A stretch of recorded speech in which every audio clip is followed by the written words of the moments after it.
The quest for deeper sleep has risen among athletes, biohackers, and people looking to improve their health. Why? Because it's the most important biological process that helps us replenish our energy, balance our hormones, and reset our brains. However, achieving a deep and restful sleep isn't so easy, especially in our modern day life. While the cavemen had no other option but to sleep at night, we've built so much light systems in our world that it's hard to fall asleep. Most nighttime activities like watching Netflix or scrolling social media disrupt our sleep due to an excessive exposure to blue light, making it harder to fall asleep. This is why I've created a convenient nighttime sleeping routine. And no, you won't see me doing my face routine or brushing my teeth. This is just everything that I do to set my body and brain in the optimal state to sleep better, fall asleep faster, and sleep deeper. This is how typical night sleep looks like in phases. Each sleep cycle is roughly 90 minutes, 75% plus of which is non-REM sleep and 25% REM sleep. Normally, we'd go through 5 cycles of sleep, alternating between the sleep stages of light sleep, deep sleep, REM sleep, and then wakefulness. Dark, quiet, and cool environment is optimal for sleep, as I like to call it, DQC. First of all, your body's temperature is the lowest at 5 in the morning, so the faster you can get this temperature down, the more optimal your sleep will be and the faster you'll fall asleep. The optimal temperature for sleeping is somewhere around 18 degrees Celsius. Then it's light. Exposure to light, especially blue light at night, will disrupt melatonin production, leading to poor sleep and more time to fall asleep. So if you can ditch screens and any sort of light, it's the best. One great way to enhance sleep is to actually make your room pitch black by using blackout curtains. So if that's an option, aim for that. Because even the smallest light particles can enter even through our skin, which I know sounds ridiculous, but can greatly stimulate the body and disrupt sleep. So blackout curtains, pitch black room.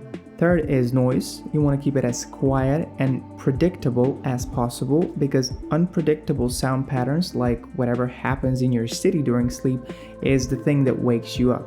Vibrations and sounds, think of an alarm clock, is the way to wake up. So if you have a lot of sound around you, it's harder to stay asleep. So DQC environment is the base for healthy and optimal sleep. So if you're into sleeping or biohacking, you probably know that by now. Blue light is detrimental to sleep and melatonin production. Light emitted from screens like phone or monitor or whatever is going to throw your circadian rhythm off, disrupt melatonin production, melatonin secretion, thus prolonging the time it takes you to fall asleep and how deep in quality that sleep is. And we know it's so easy to get stuck on the wheel of scrolling social media or watching Netflix episode after episode. I do it too. And I am not willing to compromise that 1 or 2 hours of entertainment I have a day for blue light. So what I do, and the most practical and convenient option I think for many, is to just pop on your blue blockers and you're ready to go. It looks something like this.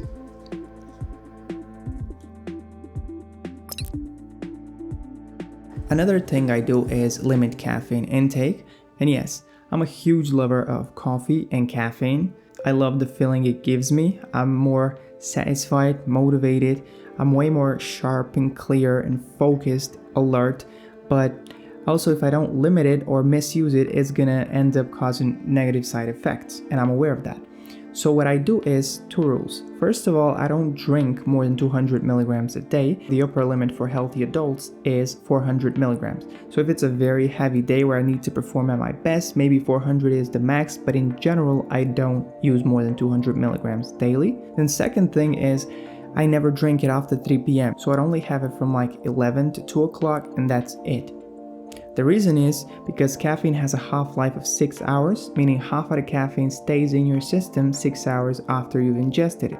So if you had coffee at 9 o'clock, it's absolutely going to disturb your sleep, make it harder to fall asleep, and reduce sleep quality.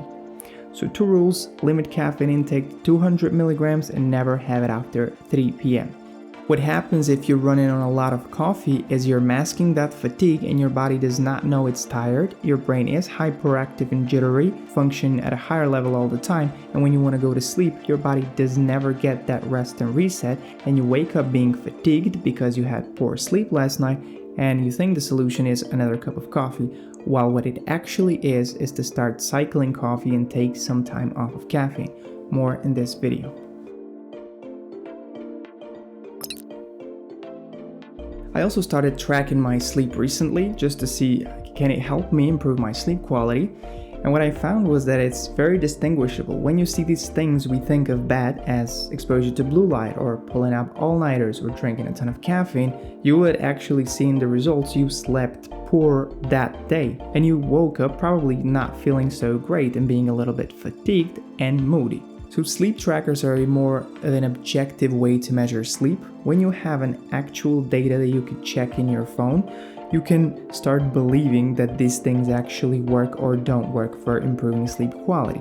You can see the real sleep schedule you actually have instead of thinking you go to bed at the same time every day. You can see sleep timing and sleep phases, how much time you spend in each phase, which is going to give you a more information about how good your sleep architecture or sleep quality is.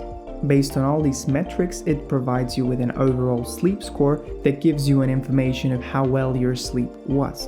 And so based on the things that you do, you're going to see how your sleep reacts, so it suffers or it improves in quality, so that you can optimize your routine to just do the things that will improve sleep quality at the end. That's the point. I've also started experimenting with GABA, which is gamma-aminobutyric acid. It is an inhibitory neurotransmitter, meaning it reduces neuron cell signaling and responsiveness. This is just a fancy way of saying it makes you more calm and relaxed. All these signals that go into your brain, all these hyperstimulatory effects and hyperactivity just goes down. Your parasympathetic nervous system is activated, meaning you're at a more calmer, rest and digest kind of state, making it easier to fall asleep, rest, and actually relax. Not sure how I feel about it yet, but I am currently doing my research. I'll show a video somewhere right here and I also have a blog written on it. So basically, the first time I took it, there was some sort of like muscle relaxation effect. Maybe it was placebo, but for now, nothing specific. I'm still researching and I'll shoot a video on it right here. I think it's a good agent to add to your nighttime sleeping routine if you're trying to optimize it with supplementation, because it's one of those agents that is well researched and has shown beneficial effects. The last thing I do is walking wind down. Instead of jumping straight into bed with your brain all hyperactivated and fuzzy, consider a little walk outside in nature to wind down and relax your thoughts out. A gentle stroll can help you reduce your stress and prepare you for sleep better. It is a simple but more effective way to transition into a restful state before bed. It's one of my preferred stress release tactics. No content, no podcast, no images, no movies, just like go out, wind down, and let your thoughts go out. Just walk, clear your head, and get ready for bed. So my top 6 things I do to enhance my sleeping routine is, first of all, I focus on optimizing my environment. It needs to be dark, cool, and quiet because these are the best circumstances in which the body can sleep without any interruptions. Then I limit my caffeine intake, which is a commonly abused substance, by either over-consuming it or consuming it at the wrong times. So by limiting my caffeine to 200 milligrams a day, cycling off caffeine, and never having it after 3 p.m., I think I'm good to go for my sleep. Next thing is blocking blue light, and it's a very simple thing. I'm just popping on my blue blockers and I just watch Netflix, I scroll social media if I want to, just knowing that my brain is protected from blue light at night. Then I use some sleep tracking. Now this helps me distinguish certain patterns and how the things that I do, my habits, can affect my sleep architecture and sleep quality, so that I can slowly start getting better at optimizing my sleep and making better decisions, from timing to light exposure to exercise, etc. Last 2 things are GABA and walking wind down. GABA is an inhibitory neurotransmitter that can help me relax and fall asleep faster, while walking down is just a way to clear my head and get into that restful state before bed.